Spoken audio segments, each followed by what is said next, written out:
In terms of finding myself through my life, I would say I had a very,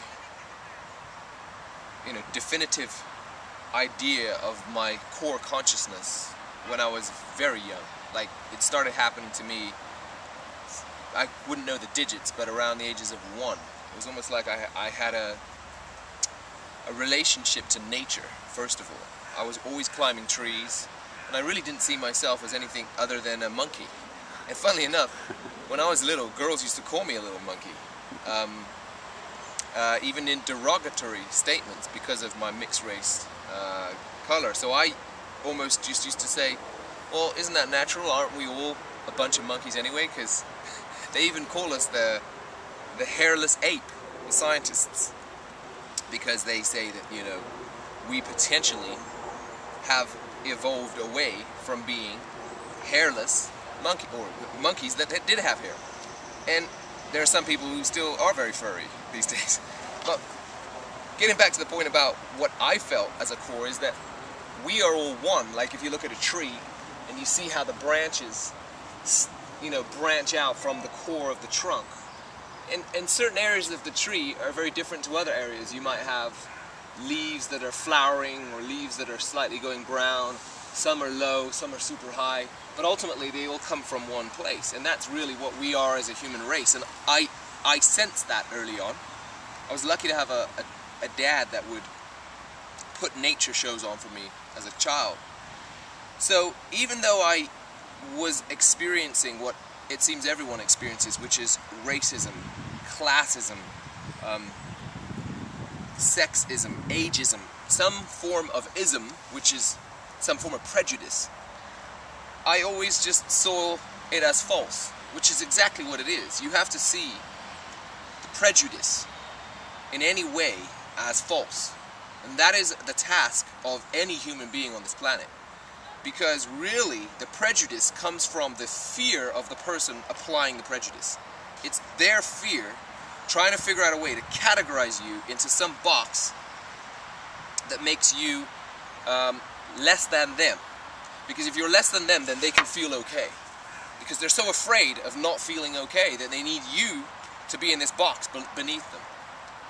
And once you see it as false, and you see us all as a collective seed, we're like cells, just like everyone was a tadpole swimming out of their father's penis, and they went to an egg and they joined, and then you came up and you go through billions of years of evolution in 9 months, and then you pop out, and then you're still evolving through your life.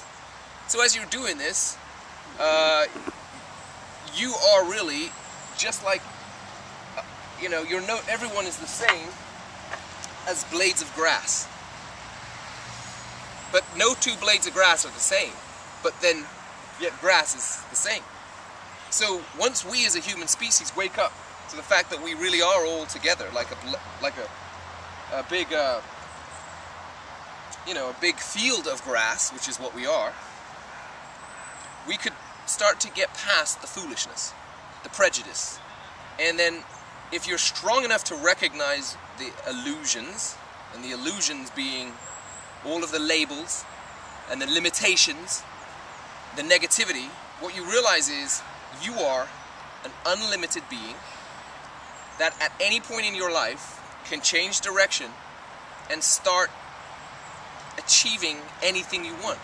You're spiritual, you're electrical, you're emotional, you're biological, you're physical, you're programmable, and it's really up to you to program yourself for success. And you will encounter a lot of opposition. And as you encounter that opposition, have the tenacity to survive. Life inside of you wants to survive, but you gotta have tenacity.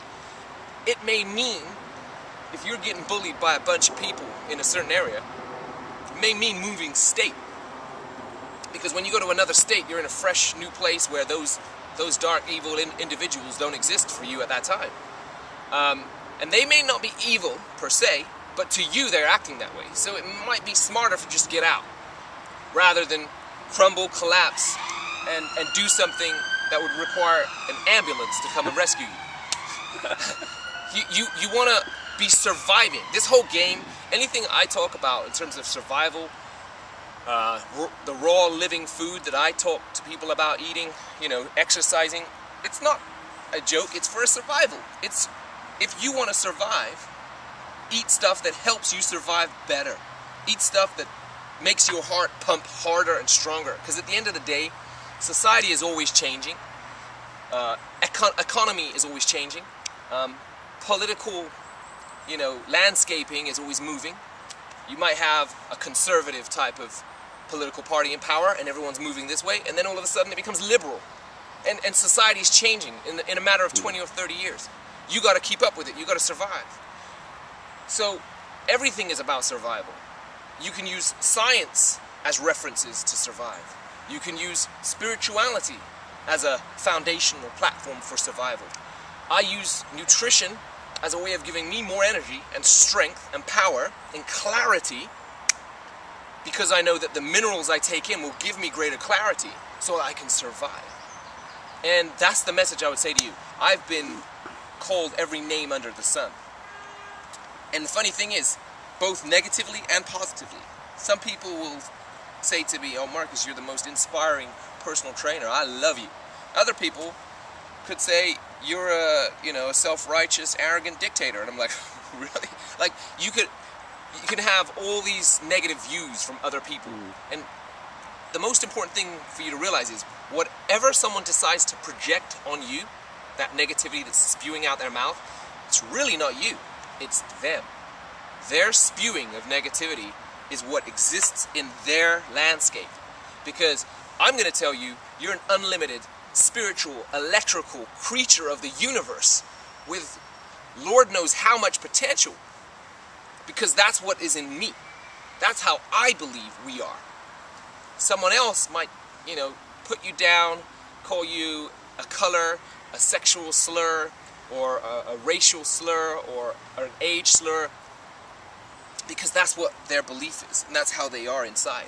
And unfortunately, the best thing you can do for them is not get into disputes to save yourself.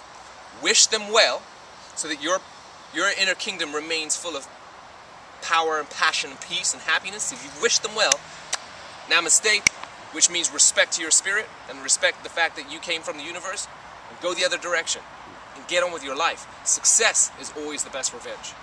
Focus on success, and success requires, you know, months, years of hard sweat, work, focus, patience, failure at times. You've got to go through failure in order to get the success. So that is your formula. And if you are focused on that formula, you really haven't got time to be wasting on the people who are trying to bring you down. You just, you know what, namaste. I guess you're the haters that I have to prove wrong. That's all you can do about it. Because there are a lot of people who are rooting for you and loving you. I'm one of them. And then there are a lot of people who are like, I don't want that person to succeed. And you have to be ready to battle that. Because it is a battle. It's a game. Just like right now we got beautiful sunshine. Tonight in here will be dark as night. The universe is both light and dark. And you got to get through both of them, right? If I were to walk through here in the sunlight, it's great. But if I walk through here at night and there's a gang, I better survive. Do you understand what I'm saying? So that's the universe. That is the law of the universe. Fight it, survive it, get through it, thrive, survive, and don't give up.